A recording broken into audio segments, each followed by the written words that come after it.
Oi gente, tudo bem? Nós vamos falar um pouquinho sobre o Halloween. Há muita dúvida e muito questionamento em torno desse assunto. Uma festa que a maioria das pessoas vão dizer que é uma questão cultural, uma questão folclórica, mas há também uma questão espiritual em torno de todo esse contexto do Halloween.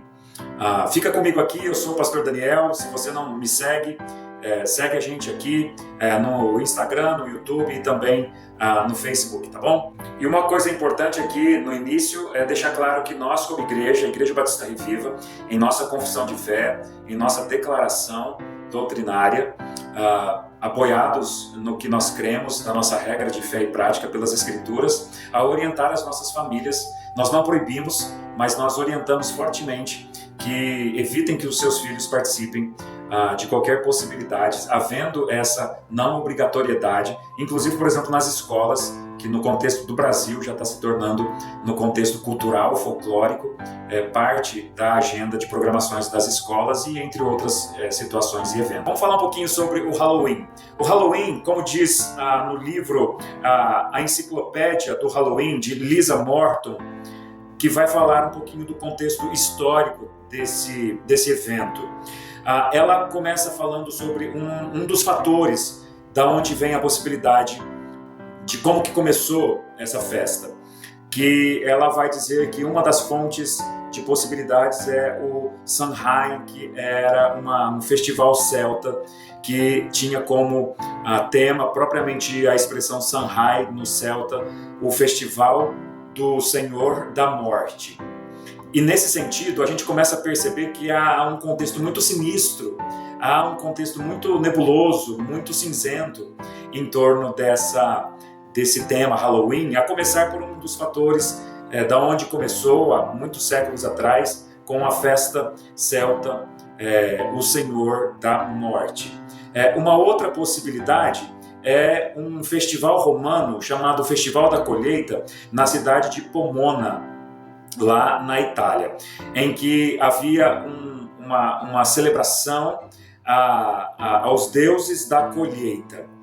Há uma terceira possibilidade, inclusive no contexto romano, do catolicismo romano, em que se festeja no dia 1º de novembro o Dia de Todos os Santos. Então, há uma possibilidade de o Halloween ser um festival, uma celebração que antecede a festividade católica religiosa de Todos os Santos, em que a expressão All Hallows Even significa a véspera de Todos os Santos, em que a gente consegue perceber que realmente há uma relação religiosa com essa festividade.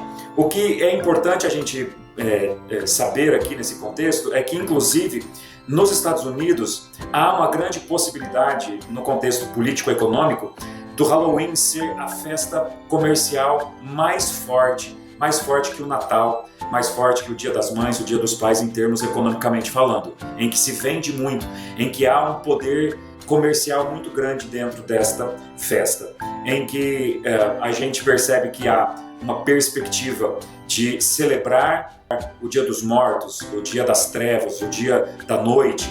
Inclusive, há um personagem muito importante nessa história, que é o Senhor Cabeça de Abóbora.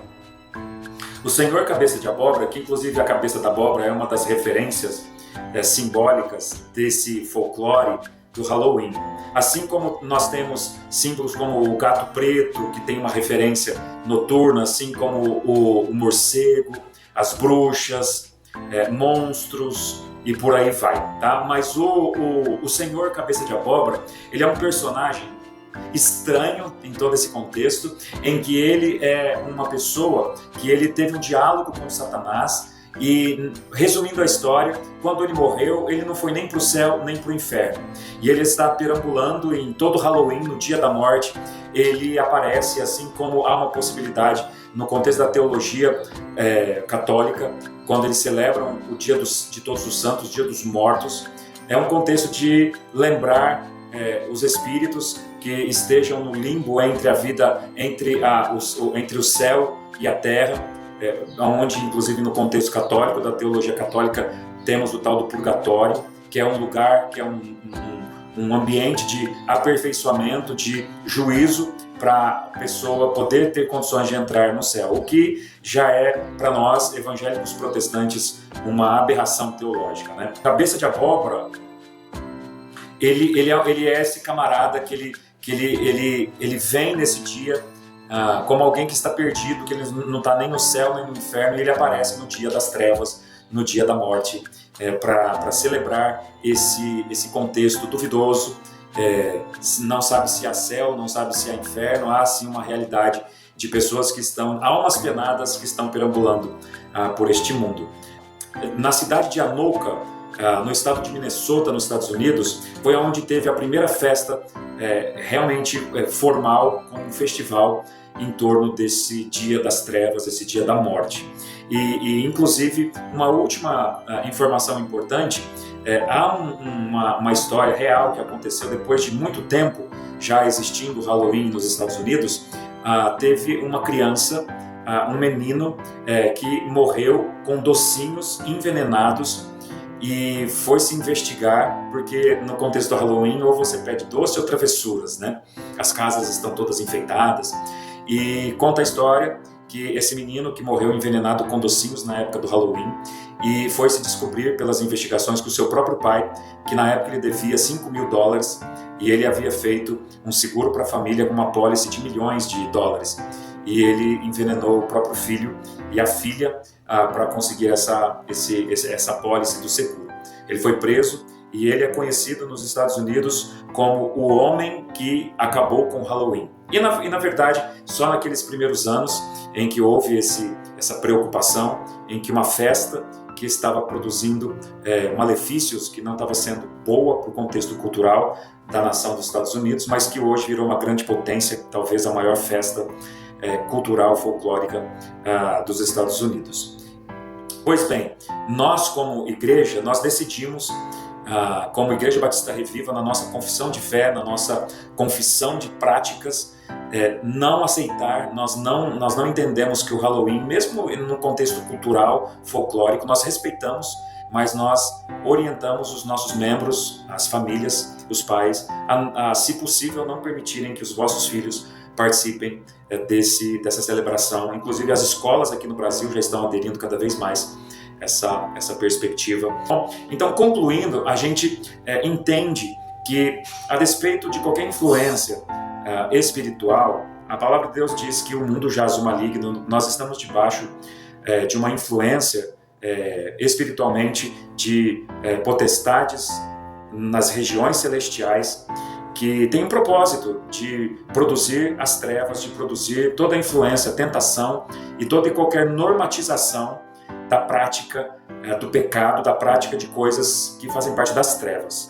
E nós entendemos que, como igreja, nós precisamos orientar e pastorear as nossas ovelhas no caminho das Escrituras, no caminho de Cristo, no caminho da luz, no caminho da fé, por meio das Escrituras Sagradas, por meio do Espírito Santo e da orientação que vem do nosso Deus Trino, a partir, inclusive, também de testemunhas de pessoas que já foram feiticeiros, pessoas que já participaram de satanismo e de contextos de religião em que a prática do satanismo, a prática de religiões que adoram a deuses, a toda e qualquer forma de manifestação demoníaca de anjos, e que declaram uma fé contrária à das Escrituras, pessoas que se converteram desse contexto, eles dão depoimento e testemunho de que nós não fazemos ideia, nós não temos noção do quanto que o diabo ele aproveita dessas oportunidades para normatizar cada vez mais essas práticas das trevas. Então,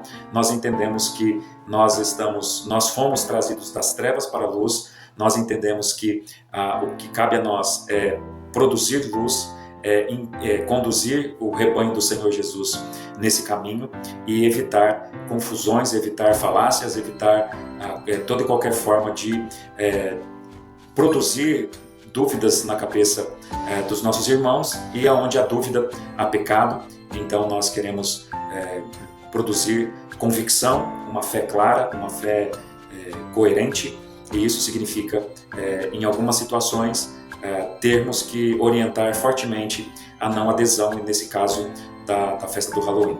Inclusive, para terminar, nós entendemos que inclusive há uma possibilidade da gente questionar, inclusive, todo esse contexto sinistro, todo esse contexto esquisito do Halloween no dia 31 de outubro. 31 de outubro de 1517, Deus começou a usar pessoas como Martinho Lutero, Calvino, Zwinglio, entre outros, para trazer a reforma protestante. A religião estava nas trevas do catolicismo romano. Por que a festa do Halloween também, coincidentemente, no dia 31 de outubro, que antecede o 1º de novembro, que é a festa católica de Todos os Santos? Nós não entendemos que há coincidência, nós entendemos que há uma possibilidade de uma guerra espiritual, e nós estamos buscando discernimento e sabedoria da parte de Deus, para que nós possamos conduzir o nosso povo a partir da luz das Escrituras. Nós celebramos a Reforma Protestante no dia 31 de outubro, desde 1517. Deus abençoe a sua vida.